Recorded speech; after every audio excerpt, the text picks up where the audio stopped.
오늘도 살아계신 하나님을 찬양합니다. 지혜와 능력의 말씀으로 우리를 깨우쳐 주시고 그리하여 하나님을 아는 지혜와 능력으로 넉넉히 세상을 이겨가는 오늘 하루 살게 도와주시옵소서. 주님께서 오늘도 우리와 동행하여 주실 것 믿사오며 우리 구주 예수 그리스도의 이름으로 간절히 기도하옵나이다. 아멘.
기도를 여는 하루 시작하는 서정호 목사입니다. 메닷 라즈라고 하는 사람이 쓴 책이 있습니다. 세상을 바꾸는 작은 관심이라고 하는 재미있는 책이죠. 이 책 속에 보면은 결혼 50주년을 기념하는 노 부부가 하루 온종일 동안 손님들을 대접하다가 저녁 늦게야 이제 늦은 저녁을 잡수시게 됐습니다. 남편이 빵을 갓 구워서 그 양쪽에 잘 익은 귀퉁이 두 쪽을 떼가지고는 접시에 담아서 부인에게 내줬습니다. 부인은 그 접시에 담겨져 있는 빵 두 조각을 받자마자 화를 버럭 냅니다. 지난 50년 동안 내가 그 빵 찌끄러기 양쪽에 있는 거 그거 받아먹고 살았던 나도 참 복없는 여자라. 그러면서 화를 냅니다. 남편이 갑자기 놀래서 아니 왜 그게 먹기 싫었던 거야? 나는 사실은 결혼하기 전 우리 어머님이 맨 처음 빵을 구워서 주시면 꼭 잘 익은 양쪽 귀퉁이에 그 빵 두 조각은 내 몫이었거든. 결혼한 후로는 내가 제일 좋아하는 그 두 쪽을 당신한테 양보한 것인데 당신이 그렇게 싫었다면 왜 싫다고 말하지 안 그랬어? 이 이야기 속에서 메닷 라즈는 아주 중요한 얘기를 지적하고 있으면 봅니다. 여러분 그 노 부부가 50년 결혼 생활이 행복했을 것이라고 생각하십니까? 부인은 남편이 50년 동안 자기가 가장 싫어하는 빵의 찌끄러기만 자기에게 주었다고 생각했습니다. 그러면서 50년 살아온 그 부인이 행복했겠습니까? 자, 자기 좋아하는 것을 양보하면서 부인에게 좋은 걸 준다고 생각했던 남편, 사실은 행복한 사람이었을까요?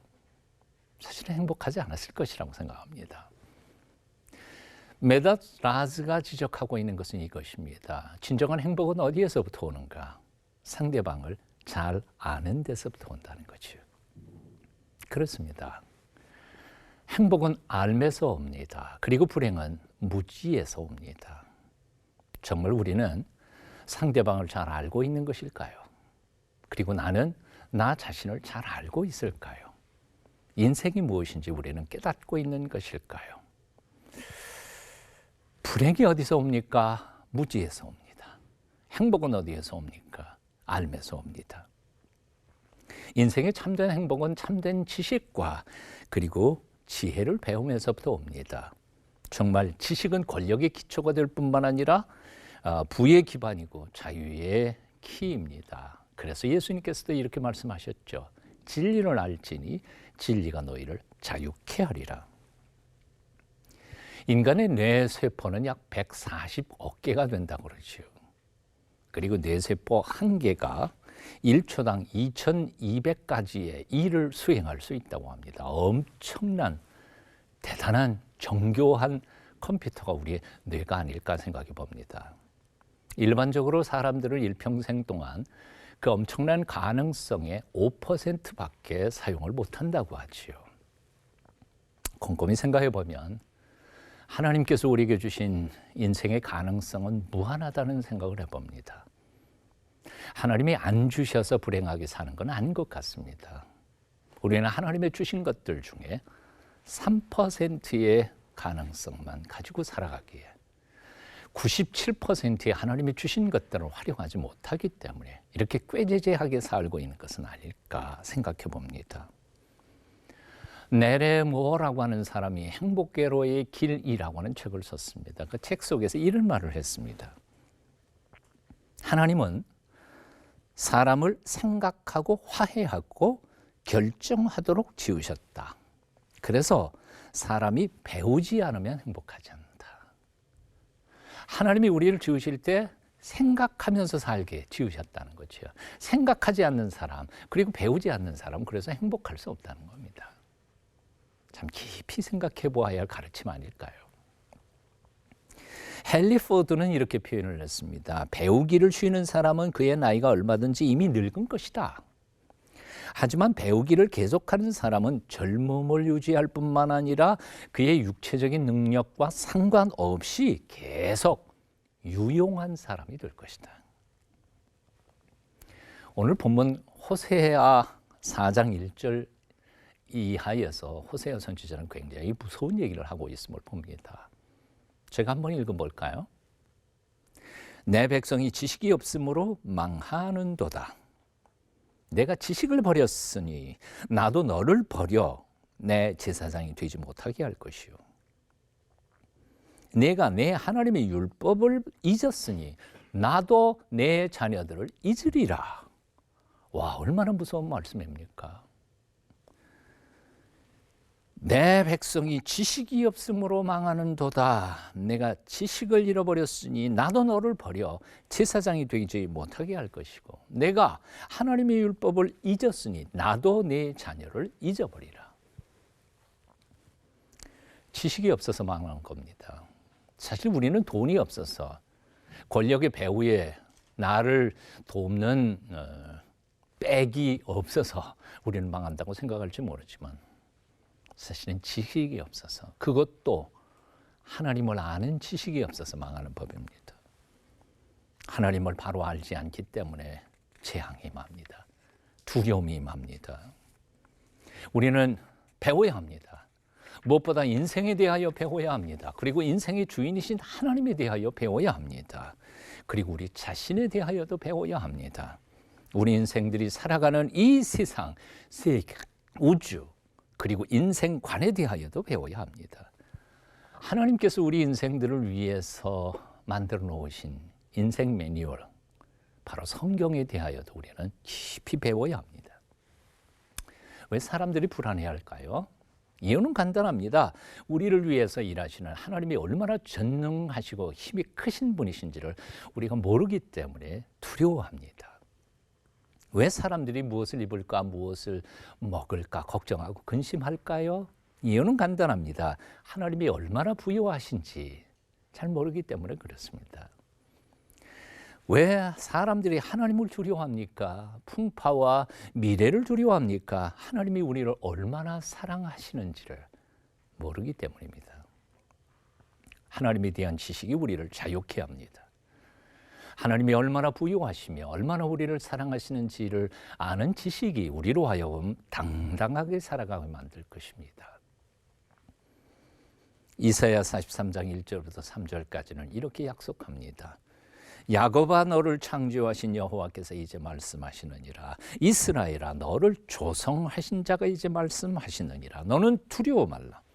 내가 너를 구속하였고 내가 너를 지명하여 불렀나니 너는 내 것이라. 내가 물 가운데로 지날 때에 내가 함께 할 것이라. 강을 건널 때에 물이 너를 침몰치 못할 것이며 내가 불 가운데로 행할 때 타지도 아니할 것이요 불꽃이 너를 사르지도 못하리니 대저 나는 여호와 내 하나님이요 이스라엘의 거룩한 자요 내 구원자임이니라. 이사야 41장 10절도 말씀합니다. 두려워 말라 내가 너와 함께함이라 놀라지 말라 나는 네 하나님이 됨이라. 내가 너를 굳세게 하리라 참으로 너를 도와주리라 참으로 나의 의로운 오른손으로 너를 붙들리라. 요한복음 14장 1절에서도 주님 또 말씀하십니다. 너는 마음에 근심하지 말라. 하나님을 믿으니 또 나를 믿으라. 제가 좋아하는 히브리서 13장 5절도 말씀합니다. 그가 친히 말씀하시기를 내가 과연 너희를 버리지 아니하고 과연 너를 떠나지 아니하리라 하시니라. 하나님이 누구십니까? 하늘과 땅을 지으신 창조주 하나님이십니다. 그분은 우리를 충분히 지키고 보호하실 수 있는 능력의 아버지이십니다. 하나님이 누구이십니까? 하늘과 땅의 모든 것의 주인이십니다. 부유하신 분이십니다. 우리의 필요를 언제든지 채워주실 수 있는 능력의 하나님, 부유하신 하나님이십니다. 하나님이 어떤 분이십니까? 당신의 하나밖에 없는 외아들까지도 기꺼이 우리를 위하여 내어 십자가에 높이 달아 죽이시면서 우리를 구원해내 주시는 사랑의 아버지 하나님이십니다. 그분의 약속처럼 하나님께서는 우리를 풍성케 하시고 온전케 하실 수 있는 살아계신 하나님이십니다. 그러므로 우리는 두려워할 필요 없습니다. 걱정할 필요가 없습니다. 이제 그 하나님을 배우기 위하여 시간을 쪼개고 그리고 삶을 하나님 앞에 온전히 드리는 삶을 살아야 될 줄로 믿습니다. 호세아 선지자는 호세아서 6장 3절에서 이렇게 선포하고 있음을 봅니다. 그러므로 우리가 여호와를 알자. 힘써 여호와를 알자. 다시 한번 읽어봅니다. 그러므로 우리가 여호와를 알자. 힘써 여호와를 알자. 하나님을 배우십시다. 힘써 하나님을 배우십시다. 그분이 어떤 하나님이신지, 그분의 성품이 무엇인지, 그리고 그분이 우리에게 약속하신 언약이 얼마나 위대한 것인지를 깊이 묵상하며 배워갈 때 하나님의 놀라우신 은혜와 복이 우리의 삶에 풍성하게 채워질 줄로 믿습니다. 그분이 어떤 분이신지를 가까이 다가가며 경험하고 배워갈 때 우리의 삶이 평탄케 될 것입니다. 이제 기도하겠습니다. 존귀하신 하나님, 올해는 참으로 사람들의 잔꾀로 살지 않게 하시고 하나님의 말씀대로만 문제를 풀어가는 사람들이 되기를 원합니다. 주께서 주신 인생의 매뉴얼인 성경을 날마다 상고하며 우주와 인생의 주인이신 하나님을 뒷방 늙은이처럼 취급하지 않고 전능하신 하나님을 아버지로 온전히 순종하며 살아가기를 소원합니다. 참으로 올해만큼은 실로 하나님의 기적을 체험하는 위대한 한 해로 살기를 소원하오니 우리를 붙잡아 주시옵소서. 새벽마다 우리에게 은혜를 베푸시고 말씀으로 인도하여 주시옵소서. 예수님의 이름으로 기도하옵나이다. 아멘.